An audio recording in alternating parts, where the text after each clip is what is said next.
사무엘상 10장의 내용에서는 이제 마침내 이스라엘 백성들이 요구했던 그 왕을 하나님께서 선지자 사무엘을 통해서 세우시는 그러한 내용이 소개가 되고 있습니다.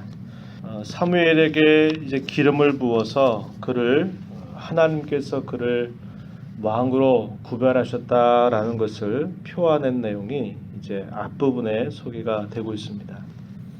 그러면서 그에게 자신을 왕으로 삼으신 일에 대한 표적들 혹은 징조들을 하나님께서 3가지 정도를 허락하시는데요.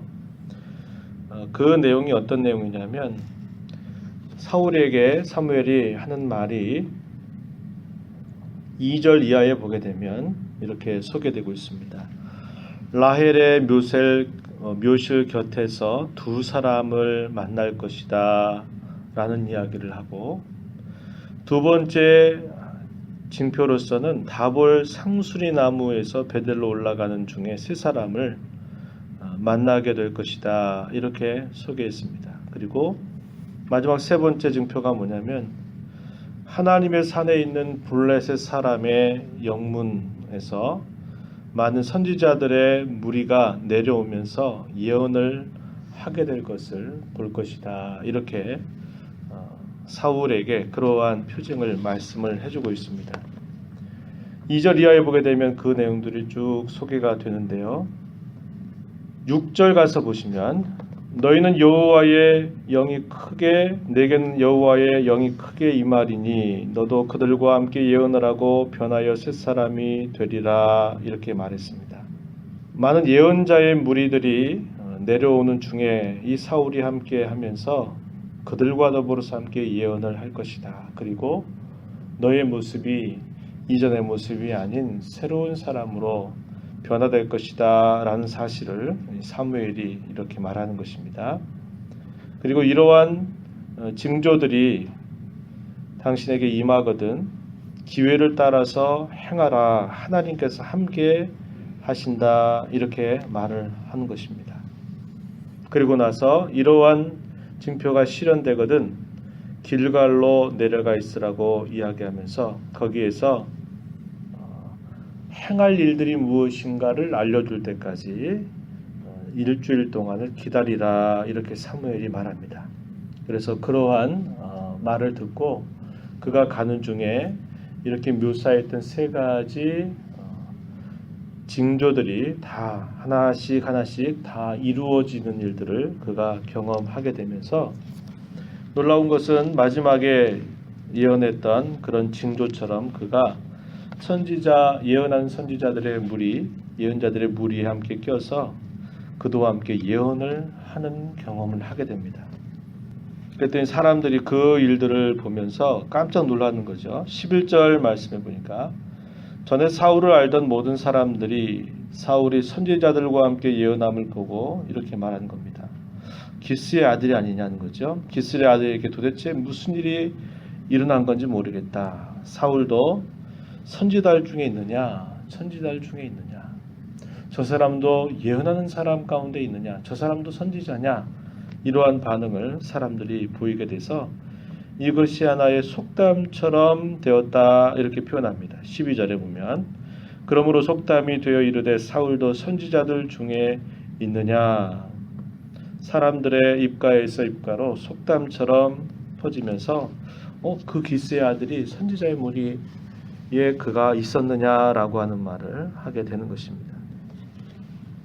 하나님께서 이러한 징조들을 허락하신 이유가 뭘까요?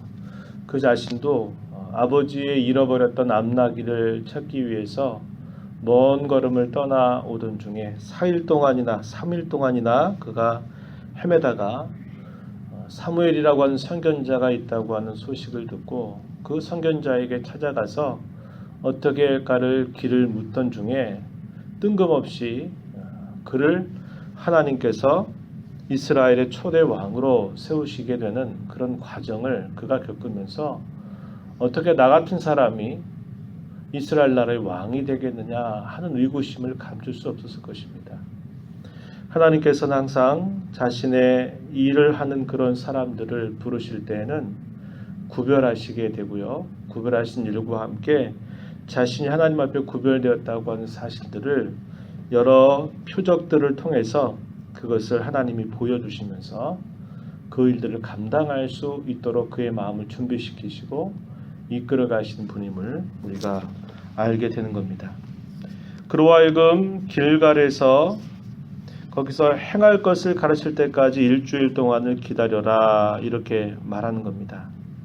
이미도 사무엘과 함께 산당에 제사를 드리는 중에 9장에서 확인했던 것처럼 그와 함께 여러 시간들을 함께 이야기를 나누었을 때 하나님께서 기대하는 이스라엘의 왕은 이러이러한 왕이다 라는 것을 여러 차례 이야기했을 것입니다. 그래서 그가 이렇게 하나님께로부터 구별돼서 일들을 할 때에는 항상 자기의 뜻과 자기의 마음이 앞서가는 대로 하는 것이 아니고 항상 자신에게 진정한 왕이신 하나님이 계신 줄 알고 그분의 말씀을 잘 듣는 그러한 왕으로서 섬겨가야 된다라는 것을 가르쳐 주고 있는 것입니다. 그래서 모든 열방의 다른 왕들과 다른 하나님께서 세우시는 그런 왕조는 반드시 그러해야 된다라는 것을 가르쳐 주고 계신 것입니다. 그러한 자신의 본분을 잘 지키는 왕은 그 나라를 태평성대하게 이끌 것이지만 그것을 무시하고 가볍게 여기는 그런 왕은 그의 왕조가 길 수 없는 것을 분명하게 보여주고 있는 것이죠. 자, 이러한 일과 함께 오늘 우리가 읽은 본문의 쭉 내용들이 보게 되면 그가 마침내 사무엘의 말을 듣고 길갈에 있던 중에 그가 숙부를 만나게 되면서 그 숙부에게 이런 이야기들을 나누게 되지만 그가 왕으로 세워졌다라고 하는 말은 하지 않는 것입니다. 왜냐하면 사무엘이 일주일 동안을 기다리라 하고 하는 그런 말을 들었기 때문이죠. 사무엘이 다음에 옛적에 이스라엘 백성들이 여호와 하나님 앞에 자신들의 죄를 범했던 사실들을 통곡하고 회개했던 그 자리 미스바라고 하는 곳에 이스라엘 백성들을 다 불러 모으고 난 다음에 하나님께서 그들에게 어떠한 분이셨는가? 하나님은 그들이 애굽에서 종살이 하던 중에 인도하여 내셨던 분이고 그들을 모든 압제하는 나라의 손들로부터 건져내신 구원의 하나님이심을 이야기하면서 그러나 왕을 요구하는 이스라엘 백성들의 그런 불신적인 그런 태도에 대해서 한편으로는 책망의 말씀을 하고 계십니다. 19절에 보면 너희는 너희를 모든 재난과 고통 중에서 친히 구원하여 내신 너희 하나님 여호와를 하나님을 오늘 버리고 우리 위에 왕을 세우라 이렇게 하였다. 그들이 요구하는 왕은 열방과 같은 왕을 요구했던 것이고 그들의 근본적인 동기 속에는 하나님이 자신들을 다스리는 일들을 배워가는 그런 마음들이 있었던 것입니다. 그 사실들을 그들에게 기억시키면서 하나님께서 그들의 요구를 따라서 왕을 세우는 것을 이야기하시고 각 지파별로 1000명씩을 여호와 앞으로 나오게 하고 그것을 그 중에서 이제 뽑는 것인데 그 뽑다 보니까 누가 뽑히느냐면 결국 기스의 아들이었던 사울이 뽑히게 되면서 여호와께서 그들의 요구를 따라 세우신 왕이 바로 사울임을 분명하게 백성들 앞에 보여주시는 겁니다. 그러면서 사무엘이 그 사실들을 공표하는 것이죠. 24절 가서 보면 너희는 여호와께서 택하신 자를 보느냐 모든 백성 중에 짝할 리가 없느니라 이렇게 말했고 이 사실을 듣는 모든 백성들이 만세를 외치면서 자신들의 왕으로 이 사울이 세워지게 된 것을 인정하는 그런 모습이 소개가 되고 있습니다. 그럼에도 불구하고 또 어떤 불량배들은 그가 도대체 어떻게 우리를 왕이 돼서 이런 외세로부터 우리를 구원할 수 있겠느냐 하는 그러한 반발심을 가지고 있는 태도를 우리가 확인할 수 있습니다. 우리가 이 말씀을 보면서 하나님께서는 항상 일을 맡기실 때에 그 그 일을 감당할 수 있는 그러한 징표와 능력을 주시는 분이시다라는 것을 보게 됩니다. 맡겨주신 일을 잘 감당하는 길은 하나님께서 주시는 그분의 말씀을 항상 귀를 기울이면서 그 말씀에 따라서 그 말씀을 순종하는 자로 잘 감당하는 자세를 갖는 것이 하나님 맡겨주신 일들을 가장 잘 감당하는 자가 될 것입니다. 저와 여러분에게 하나님께서 하나님 나라의 백성으로 삼으시고 하나님의 나라를 위해서 일꾼들로 또 여러 일들을 우리에게 각각에 따라서 나누어 주셨을 때 하나님 저와 여러분에게 기대하시는 것도 그것일 것입니다.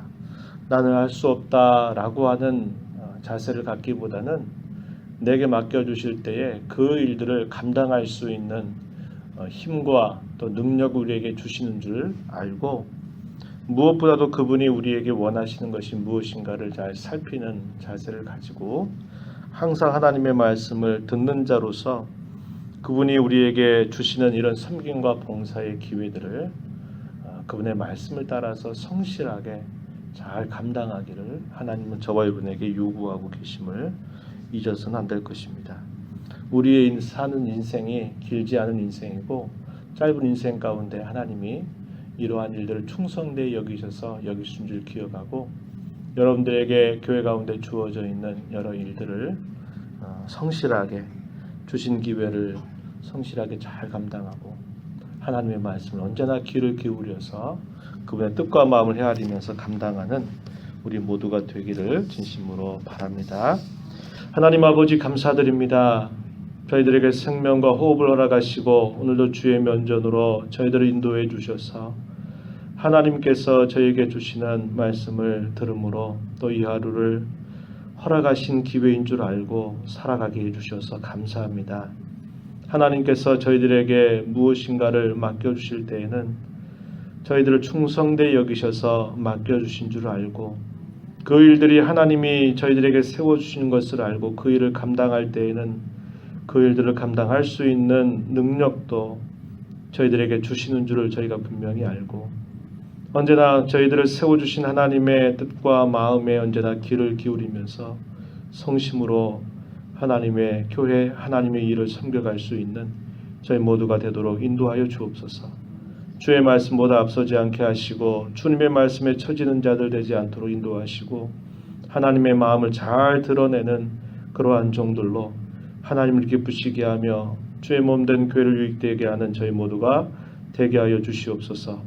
은혜의 보좌 앞에 나와서 간구하던 모든 심령들에게 이 시간도 기도 가운데 만나주시기를 원하옵고 예수님 이름으로 기도하옵나이다. 아멘.